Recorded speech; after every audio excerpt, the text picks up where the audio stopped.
So Ramarao గారు, పేరుకి రేవంత్ రెడ్డి గారు టీడీపీకి ఒక సలహాగానో ఒక వార్నింగ్ గానో చెప్పినా కానీ అది మీకు కూడా అప్లై అవుతుందంటే మీరేమంటారు? ఎందుకనంటే వారు అధికారిక పొత్తులో ఉన్నారు, మీరు అనధికారిక పొత్తులో ఉన్నారు అనేది మరోసారి మొన్నే మీరు నిరూపించుకున్నారు. ఇప్పుడు మీ కాదనలేనటువంటి వాస్తవం, అది మీ కళ్ళకి ఎదురు కనపడుతుంది. అక్కడ ఎన్డీఏ ఆర్ ఇండి కూటమి లేదంటే తటస్థంగా ఉండాలి. మీరు తటస్థంగా కాకుండా ప్రతి బిల్లుకి మేము సై అంటే సై అని చెప్పేసి అన్నట్టుగా అందరికన్నా ముందే మద్దతు ఇస్తూ మాట్లాడిన తీరు ప్రజలంతా గమనించారు. కాబట్టి మిమ్మల్ని అనధికారిక పొత్తులో ఉన్నట్టుగానే భావిస్తున్నారు. కాబట్టి బీజేపీతో అధికారికంగా ఉన్నా అనధికారికంగా ఉన్నా ప్రమాదమే అని చెప్పేసి రేవంత్ రెడ్డి గారు కానీ ఇలా ఇప్పుడు బాజీ గారు చెప్పినట్లుగా ఈ దేశంలో అనేక మంది మేధావులకి తెలుసు, మీకు కూడా తెలుసు, అందరికీ తెలిసిన విషయమే. కాబట్టి అధికారికంగా ఉంటే ఒక రకంగాను అనధికారికంగా ఉంటే ఇంకొక రకంగానే ఉండదు. వారు అవసరానికి వాడుకుంటారు, తర్వాత కరివేపాకులు తీసేస్తారనేది ఆయన భాషణ యొక్క ఉద్దేశం. What you say sir? నమస్కారం సురేష్ గారు, మీకు పెద్దల ప్యానల్ అందరూ కూడా నమస్కారం.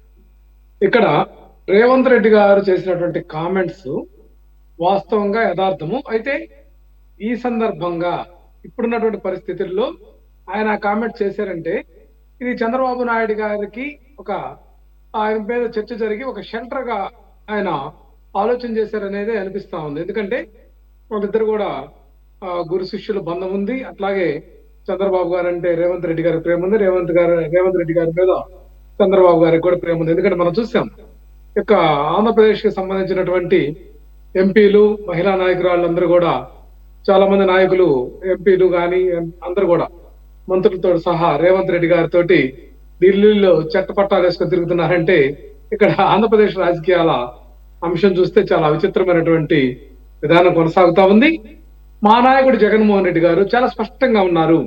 మేము అధికారికంగా కానీ అనధికారికంగా కానీ ఎప్పుడు భారతీయ జనతా పార్టీతో లేము, ఎప్పుడు ఎన్డీఏలో లేము, ఎప్పుడు మంత్రి పదవులు తీసుకోలేదు, ఎప్పుడు కలిసి ఏ రాజకీయ పార్టీతో కూడా కలిసి పోటీ చేయలేదు.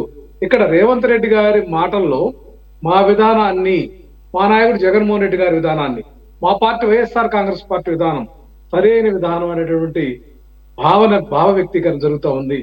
మొట్టమొదటి నుంచి కూడా చంద్రబాబు నాయుడు గారు ఏ వానకు ఆ గొడుగు అనమాట, లేకుంటే ఏ గాలికి ఆ చాప ఎత్తారు అనేటువంటి అంశంలో ఆయన ముందుంటారు. చూసాం మనం గతంలో కూడా ఆయన పరస్పర వైరుధ్య ప్రకటనలు, పరస్పర వైరుధ్య సంభాషణలు, పరస్పర వైరుధ్య సమావేశాల్లో ఆయన యొక్క వాగ్దాటి కూడా మనం చూసాం.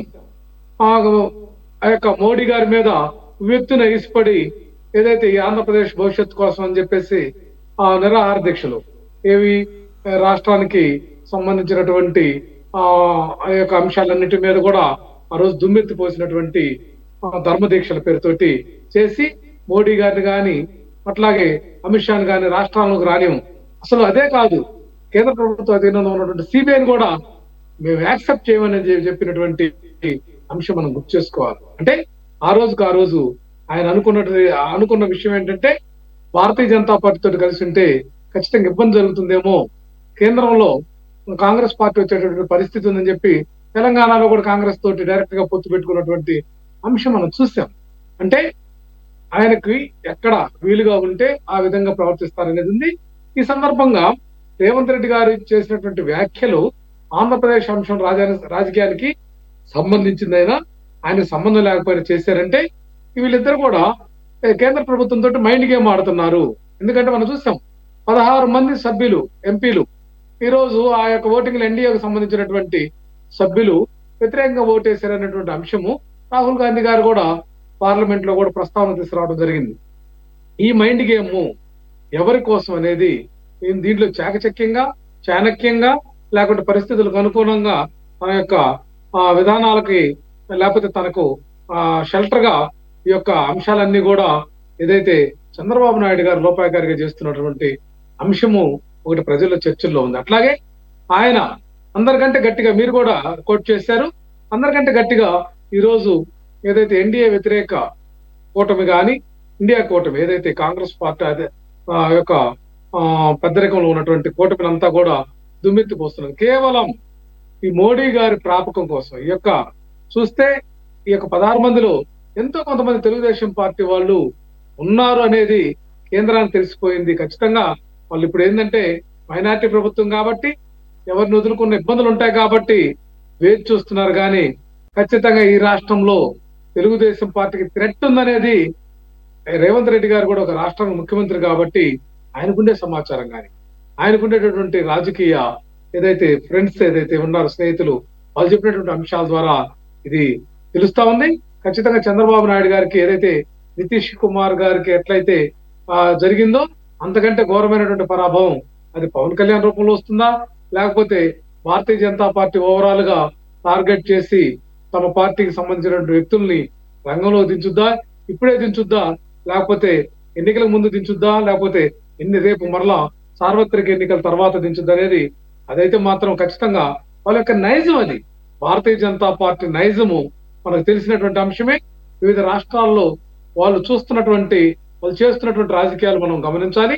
అట్లాగే కేంద్ర స్థాయిలో కూడా వాళ్ళు చెప్పినటువంటి అంశాలు ఏవి కూడా అమలు చేయకుండా ఏదో సాధించామని చెప్పి పేరుకు గొప్ప ఊరు తిప్పన్నట్టు సాగుతుంది. కానీ అటువంటి పార్టీలతో కేవలం వీళ్ళు ఈవీఎంను కానీ లేకపోతే ఎలక్షన్ కమిషన్ ని మేనేజ్ చేస్తారనేటువంటి ఆలోచన విధానంతో పవన్ కళ్యాణ్ గారు ఏదైతే వారధిగా ఉండి చంద్రబాబు నాయుడు గారిని బీజేపీని కలిపి వాళ్ళు ఎన్నికలకు పోయారంటే మేము సొంతంగా జగన్మోహన్ రెడ్డి గారిని ఎదుర్కోలేము, ఖచ్చితంగా ఏదైనా సరే మ్యాజిక్ చేయాలి.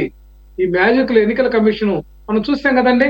ఏదైతే వీళ్ళు కలిసిన తర్వాత ఎన్నికల కమిషన్ టప ఈ రాష్ట్రంలో ఆంధ్రప్రదేశ్ రాష్ట్రంలో చాలా మార్పులు చేర్పులు, అధికారులు బెదిరింపులు, రకరకాల అంశాలు జరిగాయి. అందులో భాగంగానే ఎన్నికలంతా కూడా గందరగోళం జరిగినాయి. పోలైన ఓట్లకి లెక్కింపు ఓట్లకి తేడా కనిపించింది. ఈవీఎంలు మేనేజ్ చేశారనేటువంటి అంశం అపవాదును మూటగట్టుకుని ఇప్పటికీ సమాధానం లేదు.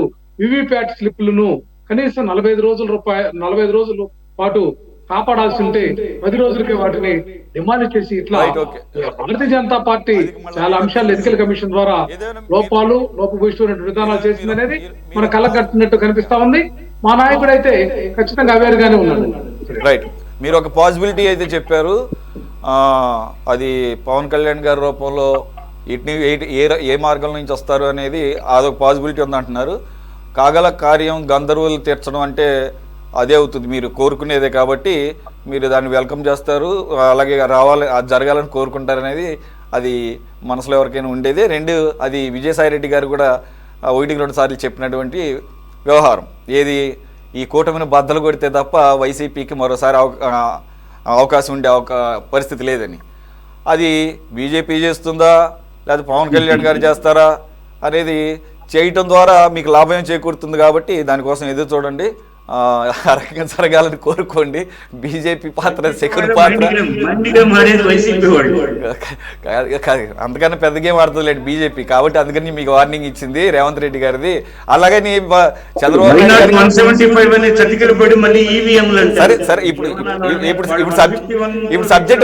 సబ్జెక్ట్ వైసీపీ కాదు సార్, బీజేపీ. మీరు అటు అది మీ పక్కన ఉన్న శత్రువులను కూడా కొద్దిగా గమనిస్తూ ఉండండి. ప్రస్తుతానికి మిత్రులుగా కనపడి ఉండొచ్చు, కానీ ఏదేమైనా చంద్రబాబు నాయుడు గారికి ఇవన్నీ తెలియక కాదు, ఆయన చాలా సీనియర్ మోస్ట్, ఇవన్నీ చూసినోడే. కానీ ఎందు గురించి మరి అంత రాసుకొని పూసుకుంటున్నారు. గొప్ప విషయం కాబట్టి గొప్ప సబ్జెక్టు 50% వాళ్ళు ఉన్నారు. రైట్, లేదండి ఇప్పుడు దాంట్లో చాలా ఉన్నాయి.